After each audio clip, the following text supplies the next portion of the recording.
प्रिय विद्यार्थी भैया बहनों, आज मैं आपके सामने आपके काव्य खंड के दूसरे अध्याय धनुष भंग शीर्षक, जिसके कवि गोस्वामी तुलसीदास जी हैं, का व्याख्या भाग 1 लेकर उपस्थित हूँ।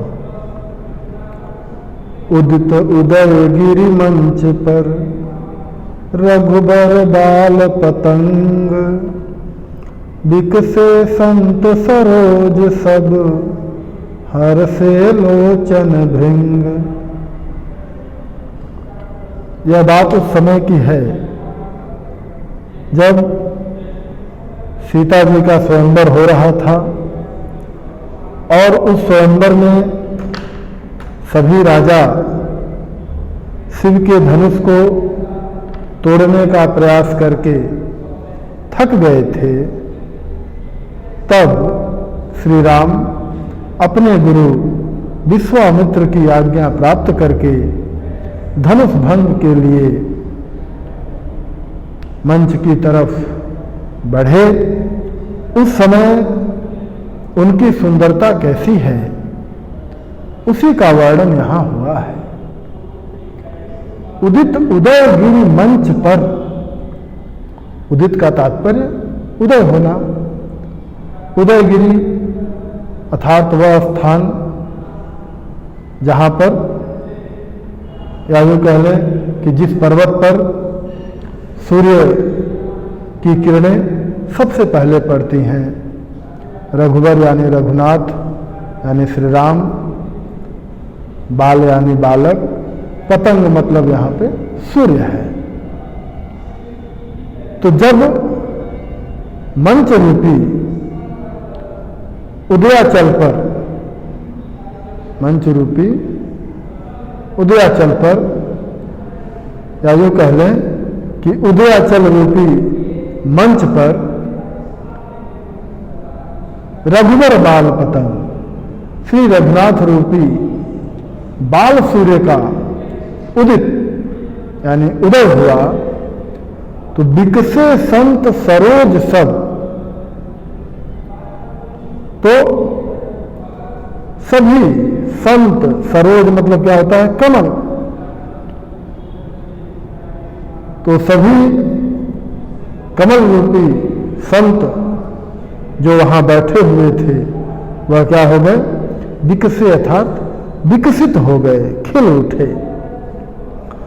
हर्षे लोचन भृंग,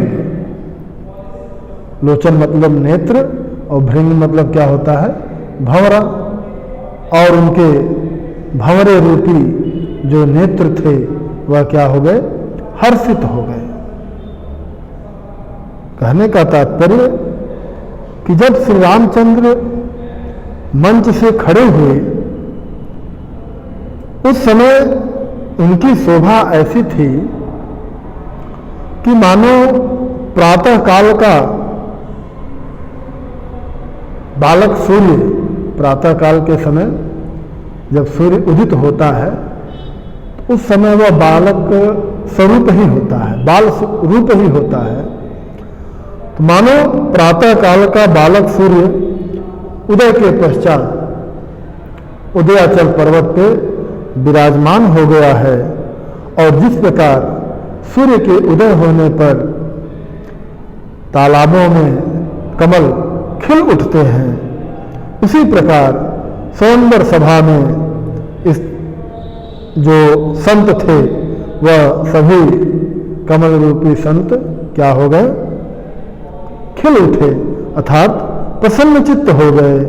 और अभी तक धनुष भंग न होने से जो उनके मन में निराशा थी, जो उदासी थी उनके मुखों पर, वह भी क्या है, दूर हो गई।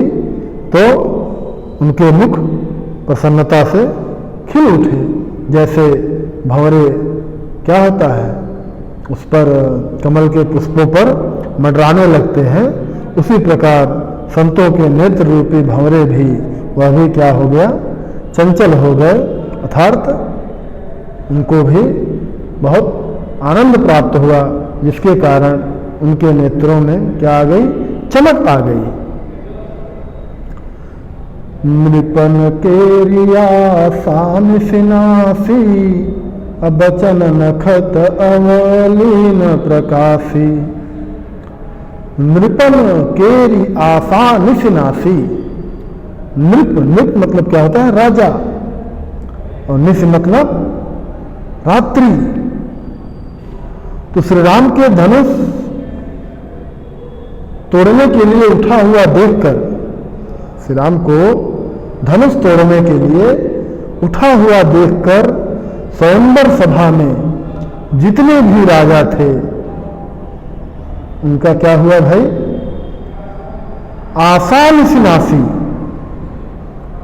तो इस स्वयंवर सभा में उपस्थित राजाओं की सीता को प्राप्त करने की जो आशा रूपी रात्रि थी वह भी क्या हो गई? नष्ट हो गई। आशा रूपी रात्रि क्यों? कि उनको थोड़ी बहुत ऐसी आशा बची थी, क्योंकि अभी तक वहां पर उपस्थित जितने भी लोग थे उनमें से कोई धनुष न उठा सका था। तो इस कारण से स्वयंवर की शर्त पूरी नहीं हुई। तो उनको इस प्रकार की आशा थी कि शायद स्वयंवर की शर्त परिवर्तित हो जाए और वह सीता का वरण कर ले। अब चूंकि श्री राम शर्त को पूरी करने के लिए खड़े हो गए हैं, तो इसलिए उनकी यह अंधियारी धुंधली सी आशा रूपी रात्रि भी क्या है? नष्ट हो गई।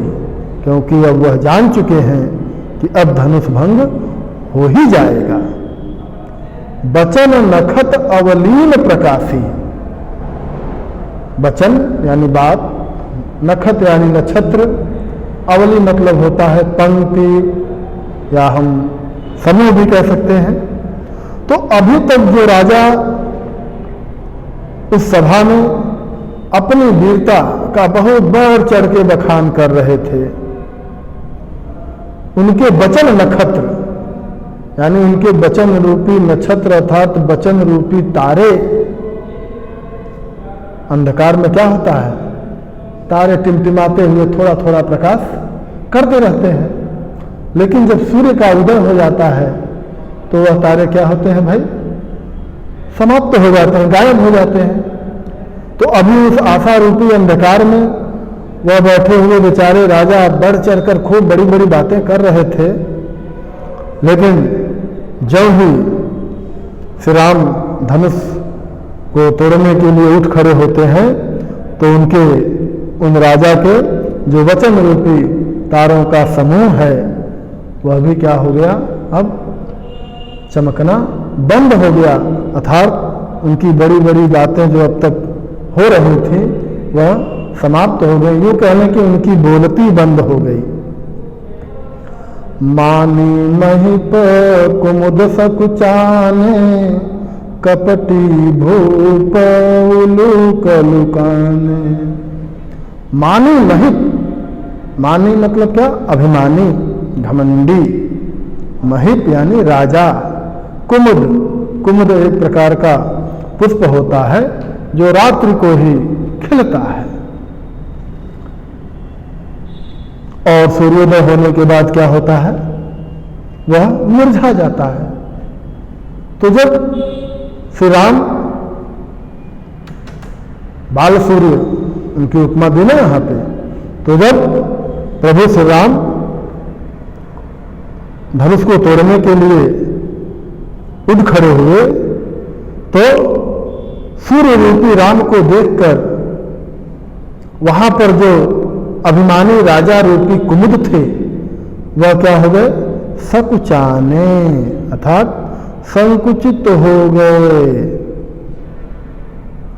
या यूं कहने मुरझा गए। कपटी भूप उलूक लुकाने, और कपटी यानी कपटपूर्ण व्यवहार करने वाले, भूप मतलब होता है राजा, उल्लूक यानी उल्लू, लुकाने का मतलब क्या होता है? छिप जाना। और जो कपटी राजा रूपी उल्लू थे, उल्लू को भी क्या प्रकृति होती है कि उसको भी अंधकार में ही सब कुछ दिखाई पड़ता है।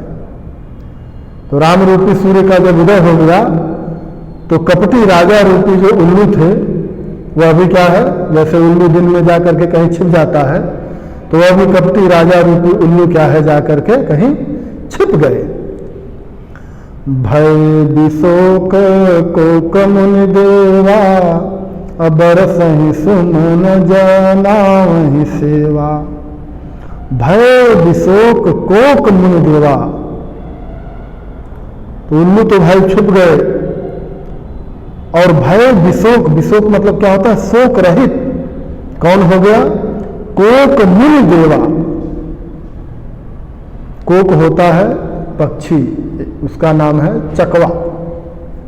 तो चकवा और चकई पक्षी को इस प्रकार का श्राप है कि वह रात्रि में नहीं मिल सकती, सूर्योदय होने के पश्चात उनका मिलन हो सकता है। तो वहां पर बैठे हुए जो मुनि और देवा अर्थात मुनि और देवता रूपी जो चकवा थे, मुनि देव रूपी जो चकवा पक्षी थे, वह क्या हो गया? भय विशोक, उनका शोक क्या है? समाप्त हो गया। बरसन सुमन जनावहि सेवा, और उन मुनि और देवता रूपी चकों का शोक जब समाप्त हो गया तो उन्होंने क्या किया? बरसह सुमन जनावह सेवा। सुमन मतलब पुष्प, बरसह यानी वर्षा करने लगे। और वे सब क्या करने लगे कि वे सब चाहते थे कि सीता और राम का स्वयंवर हो जाए, और अभी तक उनको बहुत दुख था, लेकिन अब उनको यह विश्वास हो गया, तो इस कारण से वह सब उनके ऊपर क्या करने लगे? पुष्पों की वर्षा करते हुए अपने जनावर सेवा, अपने सेवा भाव को प्रकट करने लगे। गुरुपद बंदी सहित अनुरागा, राम मुनिन्ह सन आयस मांगा। गुरुपद बंदी सहित अनुरागा, गुरुपद उनके गुरु अर्थात विश्वामित्र। तो इसी बीच श्री राम अपने गुरु विश्वामित्र की क्या करते हैं? बंदी सहित अनुरागा, अनुराग मतलब प्रेम। तो प्रेम पूर्वक अपने गुरु विश्वामित्र के चरणों की वंदना की और राम मुनिन सन आयस मांगा। मुनिन सन आयस मांगा, और वहां पर बैठे हुए जो सभी मुनि थे उन मुनियों से क्या मांगा? आयस मांगा, अर्थात धनुष भंग करने की आज्ञा मांगे। सहज ही चले सकल जग स्वामी, मत मंजुबर कुंजर गामी। तो इस प्रकार अपने गुरु के चरणों की वंदना करके और सभी मुनियों से आज्ञा लेकर सहज ही चले सकल जग स्वामी। सहज मतलब सहजता पूर्वक, मन के अंदर किसी प्रकार का भय संशय इस प्रकार का भाव नहीं था। सकल जग स्वामी, संपूर्ण संसार के स्वामी श्री रामचंद्र सहजन मत मंज बर कुंजर गामी। मत यानी मदमस्त मतवाला, मंज मतलब सुंदर, बर मतलब क्या होता है? श्रेष्ठ, और कुंजर यानी हाथी, गामी मतलब जाने के लिए। तो जिस प्रकार से सुंदर श्रेष्ठ मतवाला हाथी वह स्वाभाविक रूप से चलता है, उसी प्रकार प्रभु श्री रामचंद्र सुंदर मतवाले श्रेष्ठ हाथी जैसी मस्त चाल से धनुष की ओर स्वाभाविक रूप से बढ़ चले। चलत राम सब पुर नर नारी, अपुलक पूरी तन भय सुखारी। तो चलत राम सब पुर नर नारी। पुर मतलब क्या होता है? नगर, तो राम के धनुष की तरफ चलते हुए देखकर वहां उस जनकपुर के जितने भी नर नारी थे वह सब कैसे हो गए? पुलक पूरी तन भय सुखारी। तो जितने भी जनकपुर के नगर नारी थे वह सब सुख का अनुभव करते हुए, सुखारी यानी सुख का अनुभव करते हुए क्या हो गया? आनंदित हो उठे। और उनके तन अर्थात शरीर वह क्या हो गया? जब आनंदित हो उठे तो उसके कारण उनका शरीर जो है पुलकित हो गया, अर्थात आनंद से या रोमांच से भर गया। बंदी पितर सुर सुकृत संभारे, जो कछु पुण्य प्रभाव हमारे। बंदी पितर सुर सुकृत हम संभारे। तो सभी नर नारी आनंदित हो गए और उसके बाद उन सभी नर नारियों ने क्या किया? बंदी पितर सुर, पितर मतलब अपने पितरों, अपने पूर्वजों, सुर यानी देवता, जिन देवताओं की वो पूजा करते थे, तो अपने पितरों और देवताओं की वंदना करते हुए सुकृत और उनको अपने कर्मों की याद दिलाते हुए कहते हैं कि जो कुछ पुण्य प्रभाव हमारे, कि हमारे कर्मों का जो कुछ भी पुण्य है और उसका जो कुछ भी प्रभाव है, तो तव शिव धनु मृणाल की नाई, अतोरहु राम गणेश गोसाई। तो हमारे द्वारा किए गए पुण्यों का अगर थोड़ा सा भी प्रभाव है तो शिव धनु मृणाल की नाई। मृणाल मतलब क्या होता है? कमल की नाल। कमल की जो डंडी होती है, जिसके डंडी के ऊपर कमल खिलता है, तो वह बहुत ही क्या होती है? कोमल होती है। तो कहते हैं कि हमारे कर्मों का अगर कुछ भी पुण्य है, थोड़ा भी पुण्य है, तो हे गणेश गोसाई, राम जो है इस शिव धनुष को किस प्रकार से तोड़ दे? कमल नाल की भांति सहज ही तोड़ डाले।